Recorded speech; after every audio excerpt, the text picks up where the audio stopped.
bedtime stories to lull you to sleep. This channel invites you to sleep with stories from around the world to help you fall asleep before bedtime. Please subscribe to our channel before you fall asleep. Good night. The Emperor's New Clothes. Many years ago, there was an emperor who was so excessively fond of new clothes that he spent all his money in dress. He did not trouble himself in the least about his soldiers, nor did he care to go either to the theater or the chase, except for the opportunities then afforded him for displaying his new clothes. He had a different suit for each hour of the day, and as of any other king or emperor, one is accustomed to say, "He is sitting in council," it was always said of him, "The emperor is sitting in his wardrobe." Time passed merrily in the large town which was his capital. Strangers arrived every day at the court. One day, two rogues, calling themselves weavers, made their appearance. They gave out that they knew how to weave stuffs of the most beautiful colors and elaborate patterns, the clothes manufactured from which should have the wonderful property of remaining invisible to everyone who was unfit for the office he held, or who was extraordinarily simple in character. These must, indeed, be splendid clothes, thought the emperor. Had I such a suit, I might at once find out what men in my realms are unfit for their office, and also be able to distinguish the wise from the foolish. This stuff must be woven for me immediately. And he caused large sums of money to be given to both the weavers in order that they might begin their work directly.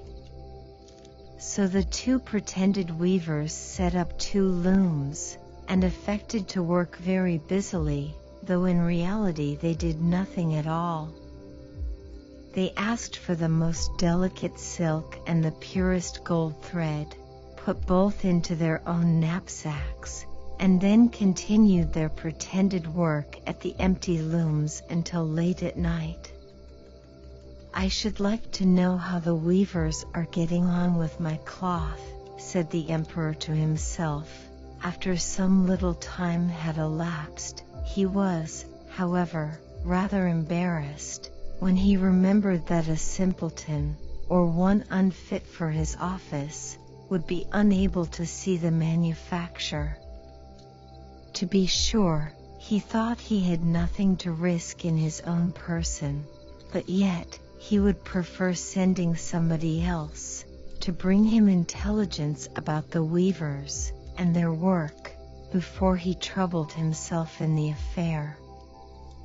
All the people throughout the city had heard of the wonderful property the cloth was to possess, and all were anxious to learn how wise, or how ignorant, their neighbors might prove to be. "I will send my faithful old minister to the weavers," said the emperor at last. "After some deliberation, he will be best able to see how the cloth looks, for he is a man of sense, and no one can be more suitable for his office than he is." So the faithful old minister went into the hall, where the knaves were working with all their might at their empty looms. "What can be the meaning of this?" thought the old man, opening his eyes very wide. "I cannot discover the least bit of thread on the looms." However, he did not express his thoughts aloud. The impostors requested him very courteously to be so good as to come nearer their looms, and then asked him whether the design pleased him, and whether the colors were not very beautiful, at the same time pointing to the empty frames. The poor old minister looked and looked. He could not discover anything on the looms, for a very good reason, viz., there was nothing there. What, thought he again? Is it possible that I am a simpleton? I have never thought so myself, and no one must know it now if I am so. Can it be that I am unfit for my office? No, that must not be said either. I will never confess that I could not see the stuff. Well, Sir Minister, said one of the knaves, still pretending to work, you do not say whether the stuff pleases you. Oh, it is excellent, replied the old minister, looking at the loom through his spectacles. This pattern, and the colors, yes, I will tell the emperor without delay, how very beautiful I think them. We shall be much obliged to you, said the impostors, and then they named the different colors and described the pattern of the pretended stuff. The old minister listened attentively to their words, in order that he might repeat them to the emperor, and then the knaves asked for more silk and gold, saying that it was necessary to complete what they had begun. However, they put all that was given them into their knapsacks, and continued to work with as much apparent diligence as before at their empty looms. The emperor now sent another officer of his court to see how the men were getting on, and to ascertain whether the cloth would soon be ready. It was just the same with this gentleman as with the minister. He surveyed the looms on all sides, but could see nothing at all but the empty frames. Does not the stuff appear as beautiful to you as it did to my lord the minister? Asked the impostors of the emperor's second ambassador, at the same time making the same gestures as before, and talking of the design and colors which were not there. I certainly am not stupid, thought the messenger. It must be that I am not fit for my good, profitable office. That is very odd. However, no one shall know anything about it. And accordingly he praised the stuff he could not see, and declared that he was delighted with both colors and patterns. Indeed, please your imperial majesty, said he to his sovereign when he returned, the cloth which the weavers are preparing is extraordinarily magnificent. The whole city was talking of the splendid cloth which the emperor had ordered to be woven at his own expense. And now the emperor himself wished to see the costly manufacture while it was still in the loom. Accompanied by a select number of officers of the court, among whom were the two honest men who had already admired the cloth, he went to the crafty impostors, who, as soon as they were aware of the emperor's approach, went on working more diligently than ever, although they still did not pass a single thread through the looms. Is not the work absolutely magnificent? Said the two officers of the crown, already mentioned. If your majesty will only be pleased to look at it. What a splendid design! What glorious colors! And at the same time they pointed to the empty frames, for they imagined that everyone else could see this exquisite piece of workmanship. How is this? Said the emperor to himself. I can see nothing. This is indeed a terrible affair. Am I a simpleton, or am I unfit to be an emperor? That would be the worst thing that could happen. Oh, the cloth is charming, said he aloud. It has my complete approbation." And he smiled most graciously, and looked closely at the empty looms, for on no account would he say that he could not see what two of the officers of his court had praised so much. All his retinue now strained their eyes, hoping to discover something on the looms, but they could see no more than the others. Nevertheless, they all exclaimed, "Oh, how beautiful!"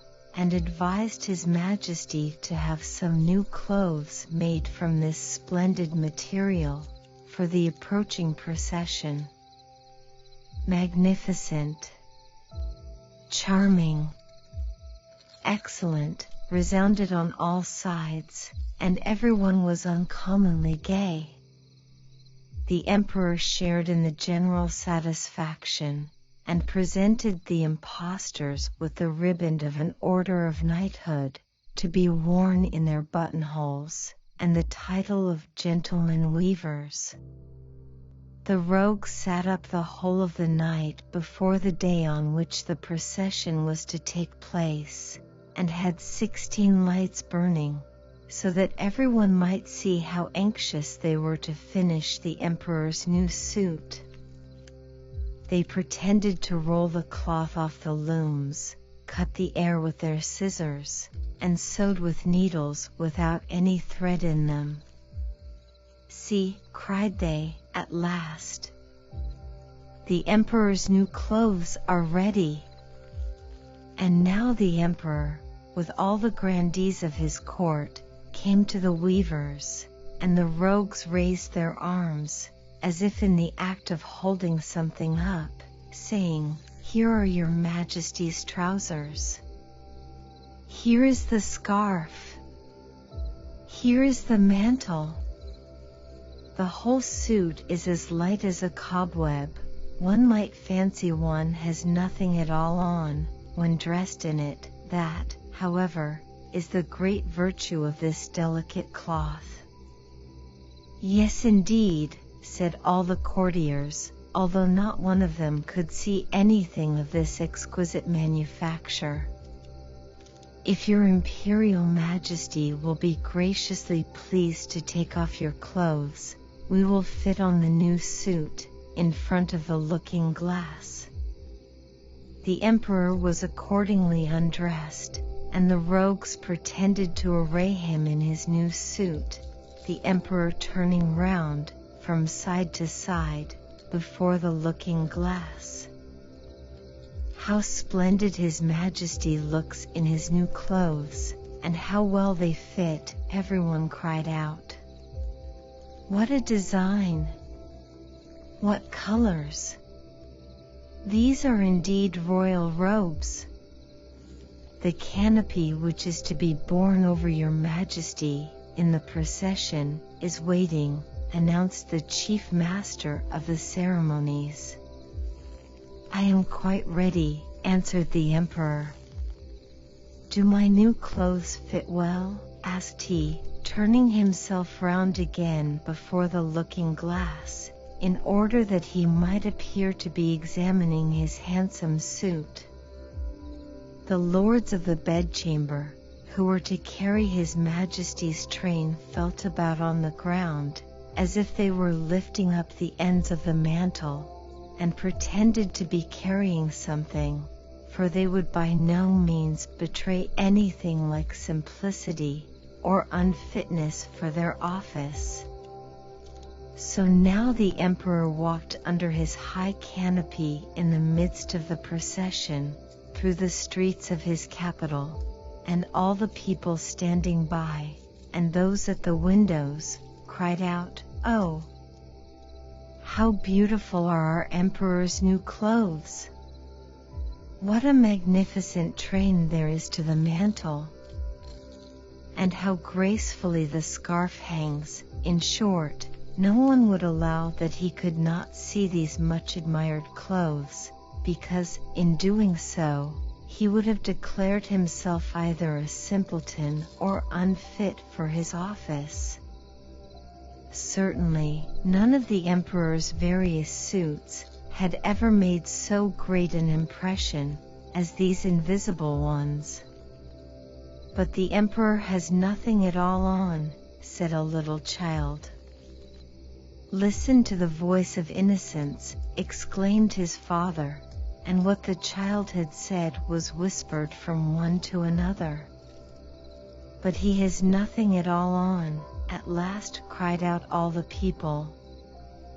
The emperor was vexed, for he knew that the people were right, but he thought the procession must go on now. And the lords of the bedchamber took greater pains than ever to appear holding up a train, although, in reality, there was no train to hold.